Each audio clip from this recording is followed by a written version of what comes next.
Hello everyone, welcome to channel learn with ease. आज का topic है company accounts, issue of shares, जिसमें हम सॉल्व करेंगे question number 76, chapter 6 DK Goyal की बुक से, क्लास 12 अकाउंट्स के लिए। ऑनलाइन सेशंस अगर आप चाहते हो तो मुझे व्हाट्सएप कर सकते हो इस नंबर पर अपना नाम और क्लास। नया बैच शुरू होने जा रहा है तो आप मुझे इसी नंबर पर अपना नाम और क्लास शेयर कर दो ताकि मैं आपकी सीट बुक कर सकूं। Learn with ease official Telegram channel है जहां पर आप अपने डाउट्स और कमेंट्स लिख करके भेज सकते हो। तो यहाँ पर एक कंपनी है सन लिमिटेड, जिसने 50 रुपए फेस वैल्यू के साथ शेयर्स को इशू किया। 20 रुपए प्रीमियम भी लिया है। तो टोटल अमाउंट कितनी हो गई? प्रीमियम कितना होगा? 20%, 50 रुपए का 10 रुपए। तो टोटल अमाउंट हो गई एक शेयर की 60 रुपए। 60 रुपए में पब्लिक को इस शेयर को बेचा गया। किस तरह से डिमांड की गई? 3 इंस्टॉलमेंट में डिमांड किया गया 60 रुपए को। और यहाँ पर एक शेयर होल्डर है देव, जिसने 2500 शेयर के लिए अप्लाई किया था और 1000 शेयर उसको अलॉट किए गए थे प्रोरेटा बेस। उसने अलॉटमेंट और फर्स्ट कॉल की पेमेंट नहीं की, फर्स्ट या फाइनल कॉल की पेमेंट नहीं की, अलॉटमेंट और फाइनल कॉल की पेमेंट नहीं की। तो उसके शेयर्स को फॉरफिट किया। आपको फॉरफीचर की एंट्री बन कैसे करोगे? सबसे पहले जब भी प्रोरेटा बेस पर आपकी शेयर्स की अलॉटमेंट होती है तो आपको कैलकुलेशन करना पड़ेगा कि उससे पैसा कितना आया है और कितना आपके पास एडवांस है। तो 2500 एप्लीकेशन लगाई, 1000 शेयर्स अलॉट किए। तो वो 2500 शेयर्स खरीदना चाहता था, तो 2500 शेयर्स के हिसाब से उसने एप्लीकेशन का पैसा जमा किया 15 रुपए के हिसाब से 37,500 रुपए। अलॉटमेंट उसको 1000 शेयर्स की हुई है, मतलब कि 1000 शेयर्स पर 15 रुपए एप्लीकेशन का पैसा आपको चाहिए, वो आपने एडजस्ट किया 15,000 रुपए। बाकी का जो पैसा बचा वो 22,500 रुपए, वो उसका एक्स्ट्रा पैसा, एक्सेस पैसा है जो कि कंपनी के पास बचा हुआ है, जो कि एडवांस ऑफ अलॉटमेंट माना जाएगा, जो कि नेक्स्ट इंस्टॉलमेंट अलॉटमेंट में इसको एडजस्ट किया है। अब अलॉटमेंट पे आपको इससे पैसे लेने कितने? 25 रुपए विद प्रीमियम है। 25 रुपए आपको 1000 शेयर्स पर आपको इससे लेने हैं, तो वो कितने बनेंगे? 25,000 रुपए। 15 रुपए आपके फेस वैल्यू, 25 रुपए में 10 रुपए प्रीमियम है और 15 रुपए फेस वैल्यू। तो 15 रुपए आपके होंगे 15,000 रुपए फेस वैल्यू, और 10 रुपए आपके बनेंगे प्रीमियम के, तो वो बनता है 10,000। इस तरह से 25,000 रुपए आपको अलॉटमेंट पे उससे लेने हैं। 22,500 आपके पास एडवांस उसका आया हुआ है। अब इस 22,500 एडवांस को आप इसको एडजस्ट कैसे करोगे? अगर आप इसको पूरा यहाँ से माइनस कर दे तो 22,500, ठीक है, 2500 बचेंगे। लेकिन 2500 वो कौन से रुपए बच रहे हैं? हम क्या मान के चलेंगे? उससे आपको प्रीमियम का पैसा नहीं मिला। तो ये प्रीमियम का पैसा आपको 2500 रुपए नहीं मिला। वही आप रिवर्स करते हो फॉरफीचर के टाइम। फिर भी इसको समझो, देखो 22,500 आपके पास एडवांस है। हम इसको पहले एडजस्ट करेंगे इसको फेस वैल्यू के साथ। 15,000 रुपए, 22,500 में से 15,000 रुपए फेस वैल्यू के माइनस कर दो, तो कितना बचे? 7,500 रुपए, जिसे आप मानोगे अब ये 7,500 रुपए आपके प्रीमियम के पैसे।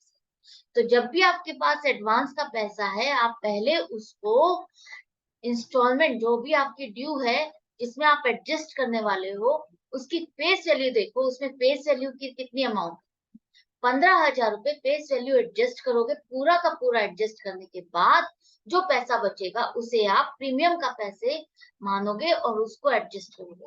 तो 10,000 में से आपको प्रीमियम कितना मिला? 7,500।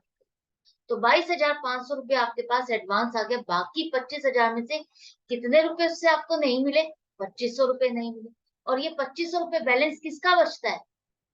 प्रीमियम का ही बचता है ना, जो उससे नहीं मिला। तो एक तरह से आपके पास फेस वैल्यू तो पूरी आ गई है, और अलॉटमेंट पर जो आपका प्रीमियम का पैसा था उसमें से 2500 रुपए का बैलेंस उससे नहीं मिला। अब फॉरफीचर की एंट्री करते हुए, क्योंकि उसने अलॉटमेंट और फाइनल कॉल की पेमेंट नहीं की तो शेयर्स को फॉरफिट किया, तो फॉरफीचर की एंट्री क्या बनेगी? देखो, फाइनल कॉल के बाद फॉरफिट किया है, इसका मतलब 50 रुपए पूरे के पूरे डिमांड कर चुकी है कंपनी। 50 रुपए फेस वैल्यू है। 50 रुपए से आपने शेयर कैपिटल को पूरा का पूरा क्रेडिट किया 1000 शेयर्स। अब ये शेयर्स आप कैंसिल कर रहे हो, फॉरफिट कर रहे हो, तो आपकी शेयर कैपिटल भी उतने से कम हो जाएगी। नंबर ऑफ शेयर्स आपके कम हो जाएंगे। तो 1000 शेयर्स पर 50 रुपए के हिसाब से 50,000 रुपए शेयर कैपिटल आपकी डेबिट होगी। इसी तरह से सिक्योरिटीज प्रीमियम अकाउंट को भी अब आप डेबिट करोगे। कितने से? उसने अलॉटमेंट पर पेमेंट नहीं की। अलॉटमेंट पर 10 रुपए आपको जो प्रीमियम का मिलना था, 10,000 रुपए, वो आपको दिया तो है उसने, लेकिन पूरा नहीं मिला। तो जितना नहीं मिला सिर्फ उतना ही रिवर्स करोगे। 7,500 रुपए 10,000 में से आपको मिल चुके हैं, वो आप सिक्योरिटीज प्रीमियम अकाउंट में क्रेडिट है, उसको क्रेडिट ही रहने दोगे। आपने सिक्योरिटीज प्रीमियम अकाउंट को 10,000 से क्रेडिट किया। जब आपने ड्यू की एंट्री बनाई, 10,000 से सिक्योरिटीज प्रीमियम अकाउंट को क्रेडिट किया, और 10,000 में से 7,500 आपको मिल चुके, तो वो 7,500 आप वहीं पर ही रहने दो। 2,500 जो आपको नहीं मिले, सिर्फ वही उतना ही अमाउंट आप रिवर्स करोगे, उतना ही अमाउंट डेबिट करोगे। तो क्या आपको समझ में आया? जितना प्रीमियम का पैसा मिल चुका है वो उतना उसी में रहेगा, जितना नहीं मिला सिर्फ उतने अमाउंट से ही आप प्रीमियम अकाउंट को रिवर्स करोगे, डेबिट करोगे। तो 2,500 रुपए जो आपने यहाँ पर निकाला, एडवांस एडजस्ट किया, पूरा का पूरा पहले आपने फेस वैल्यू को एडजस्ट कर दिया। जो पैसा आपके पास नहीं आया वो प्रीमियम का नहीं आया, और वो प्रीमियम का पैसा आप यहाँ पर रिवर्स कर दो। अब किस किस कॉल पर कितना पैसा नहीं आया? अलॉटमेंट पर आपको सिर्फ 2,500 रुपए नहीं मिले, वो आप क्रेडिट करोगे।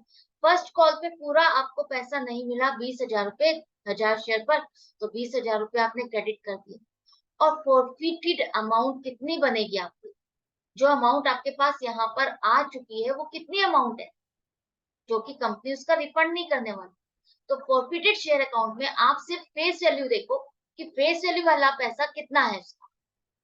यहाँ पर आपने कैलकुलेट किया, देखो यहाँ पर 15,000 रुपए आपके पास एप्लीकेशन पर आया, जो कि फेस वैल्यू, और ऐसे ही अलॉटमेंट का फेस वैल्यू का पैसा 15,000 रुपए पूरा का पूरा आपके पास आया हुआ है। तो 30,000 रुपए ही आप फॉरफिटेड शेयर अकाउंट में डालोगे। 7,500 रुपए जो आपके पास आया हुआ है वो आपका प्रीमियम का पैसा है, वो प्रीमियम अकाउंट में ही रहेगा, वहां से निकाल के आपको फॉरफिटेड शेयर अकाउंट में नहीं ट्रांसफर करना। तो आई होप आपको हर फिगर समझ में आ गई, अच्छे से आपको समझ में आ गई कि हमने कैसे इनको कैलकुलेट किया।